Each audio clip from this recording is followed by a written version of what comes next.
So originally I had intended to make a video on the history of the Lantern Corps, but given the recent news on DC Rebirth and the possibility of DC relaunching their continuity, instead, I want to consolidate all of the history in DC's reboots and throw it all into a single comprehensive video.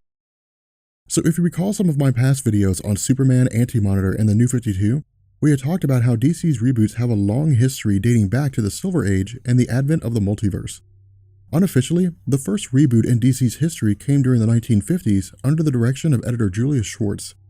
Following the advent of Superman in 1938, the comic book industry was met with an explosion of characters, some of which were wildly popular, like DC's Batman and Fawcett Comics' Captain Marvel, while others were less popular, like Dynamic Publications' Dynamic Man and Fox Feature Syndicate's Bouncer.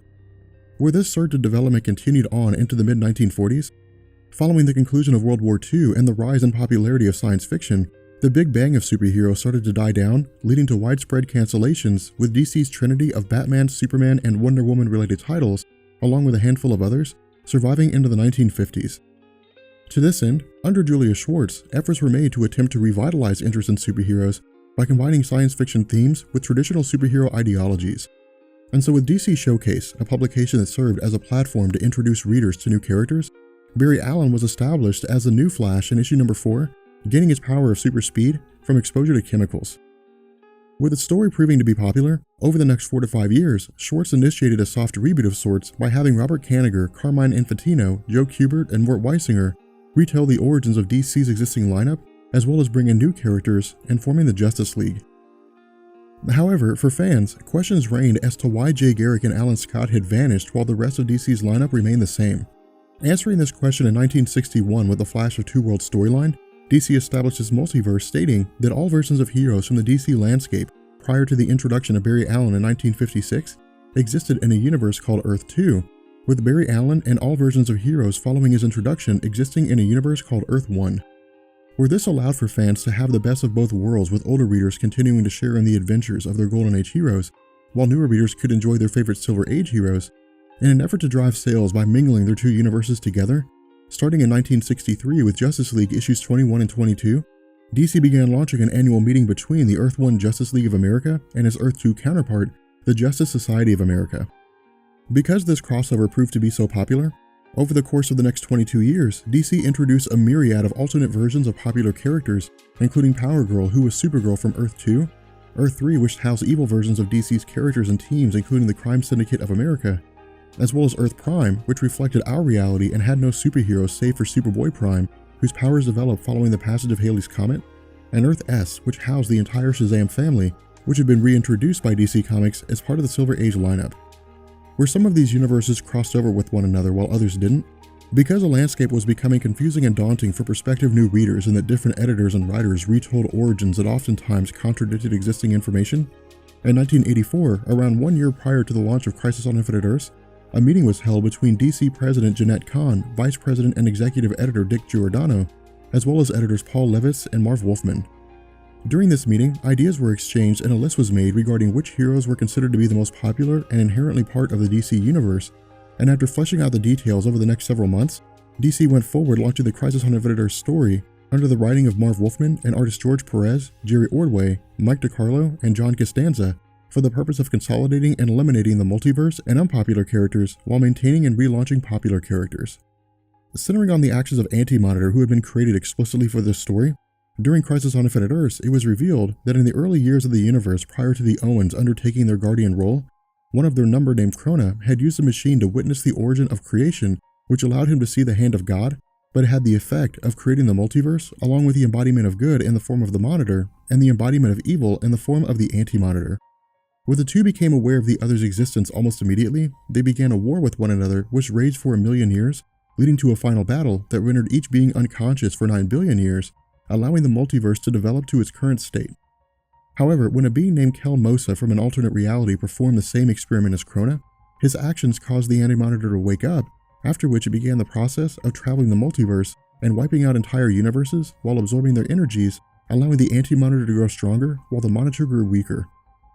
As a result, with Barry Allen and Supergirl sacrificing their lives to both destroy the Anti-Monitor's antimatter cannon and save Superman respectively, the Anti-Monitor absorbed the antimatter universe in its entirety, traveling to the origin of creation in order to halt the formation of the positive matter multiverse, and replace it with a new antimatter multiverse where the Anti-Monitor would reign supreme. In addition to this, because the actions of Krona were responsible for the creation of the Anti-Monitor, it was believed that if a group were sent back to stop Krona, the Anti-Monitor would simply cease to exist, eliminating the entire conflict.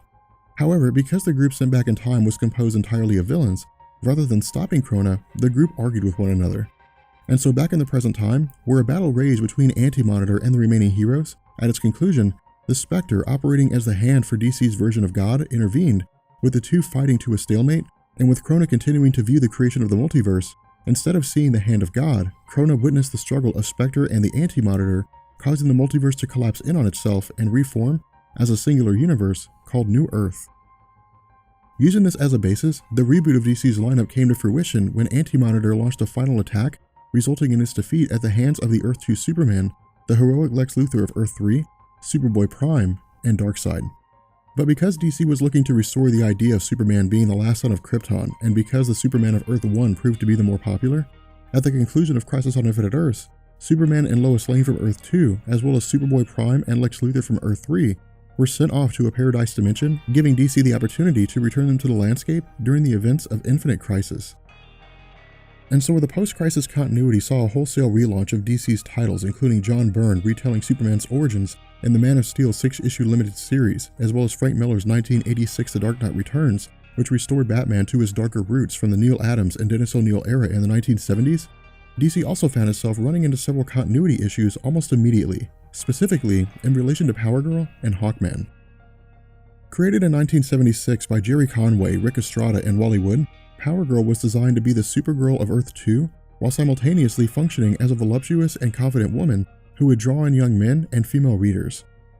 Because Kara Zor-El of Earth 1 had an established backstory as the cousin of Superman surviving Krypton's destruction alongside her mother and father, when she arrived on Earth, she spent 10 years in an orphanage assisting Clark Kent with a series of small tasks that he felt she was ready to be revealed to the world. Using this as a platform, instead of having Power Girl undergo the same process, within the pages of All-Star Comics, the series which provided stories for the Earth 2 Justice Society of America, issue number 58 simply saw her arriving, having already been deemed worthy of operating as a hero by Superman of Earth 2. While she would go on to become a mainstay in the JSA and even have a limited solo run in DC Showcase issues 97 through 99, following Crisis on Infinite Earths and the elimination of Earth 2, DC found itself with a character who was a female counterpart to Superman and contradicted one of the reasons for Crisis on Infinite Earths, returning Superman to being the only survivor of Krypton. Where DC attempted to retell her origin several times without tying her into the Superman mythos, on the whole, they were largely unsuccessful in that fans rejected this variation of the character and instead turned to John Byrne's artificial version of Supergirl hailing from an alternate Earth.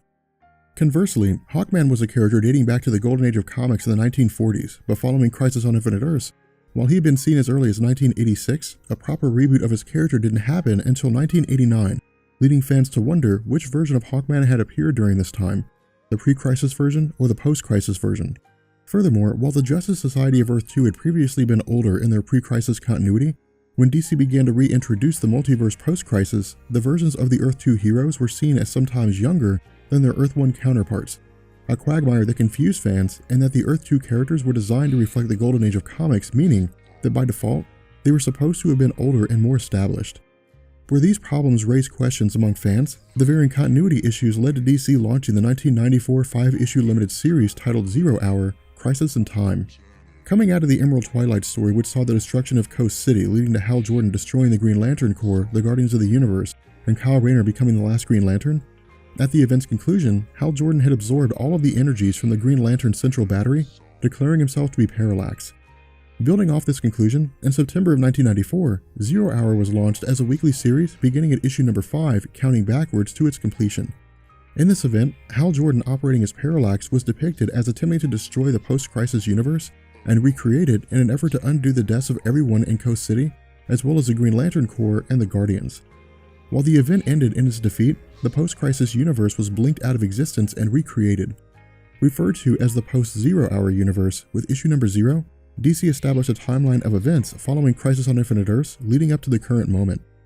Where the timeline provided fixed dates for the formation of teams like the Justice Society of America, less accurate time frames were given for individual heroes, and that Superman was simply stated as having arrived on Earth 10 years prior to the conclusion of 0 Hour.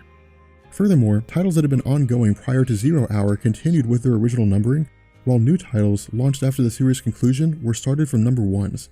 As an example, between the conclusion of Crisis on Infinite Earths and Zero Hour, Justice League of America was retitled to Justice League Europe, but following Zero Hour, Justice League Europe was cancelled and relaunched as Justice League International Volume 2, issue number 1. Now following Zero Hour came the Infinite Crisis storyline, but unlike Crisis on Infinite Earths or Zero Hour, Infinite Crisis was more of a soft reboot rather than being line-wide and retconning all of the histories of DC's characters. Centering on Earth 3's Lex Luthor, Earth 2's Superman and Lois Lane, as well as Superboy Prime, who had all existed within a Paradise Dimension following Crisis on Infinite Earths, the story saw the group breaking out of the Paradise Dimension, with Superman intending to recreate Earth 2,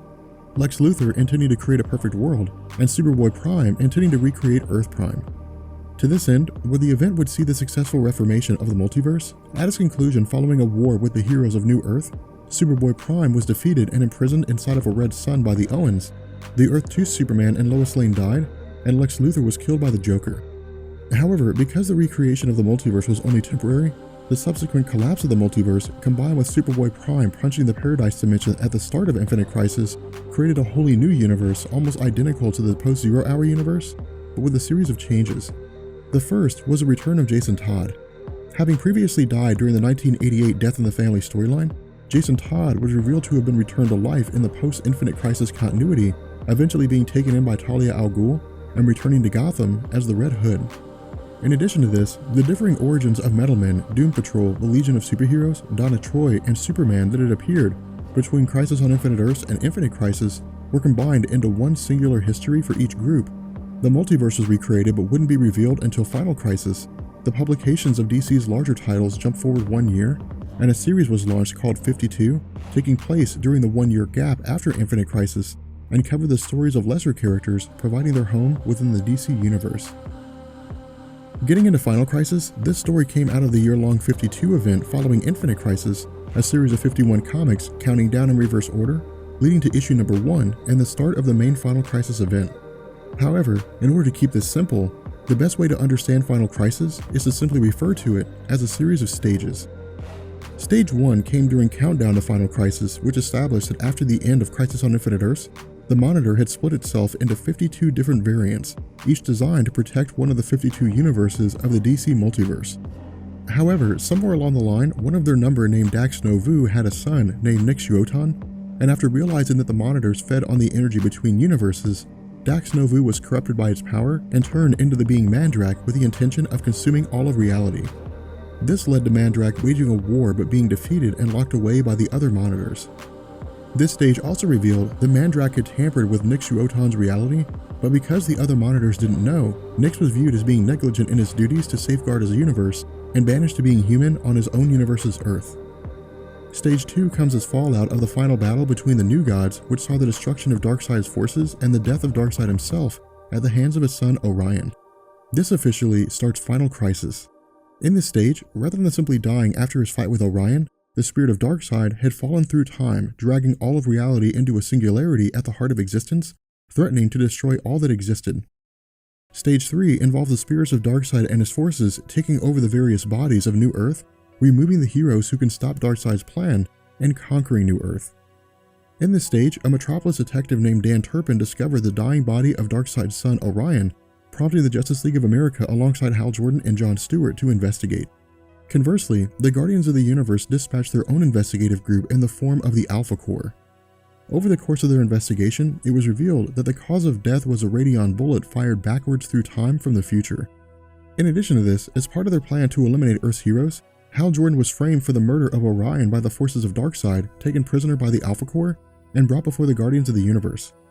Batman figured out Hal Jordan had been framed and that the forces of Darkseid were inhabiting the bodies of other people on Earth, but was kidnapped and taken prisoner, and Superman departed for the future after Lois was severely injured by a bomb.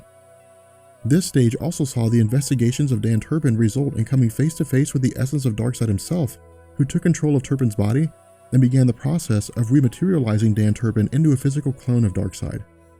As a final part of this stage, and with Earth's best heroes out of the picture, the anti-life equation was released on Earth, transforming its inhabitants into slaves of Darkseid's will.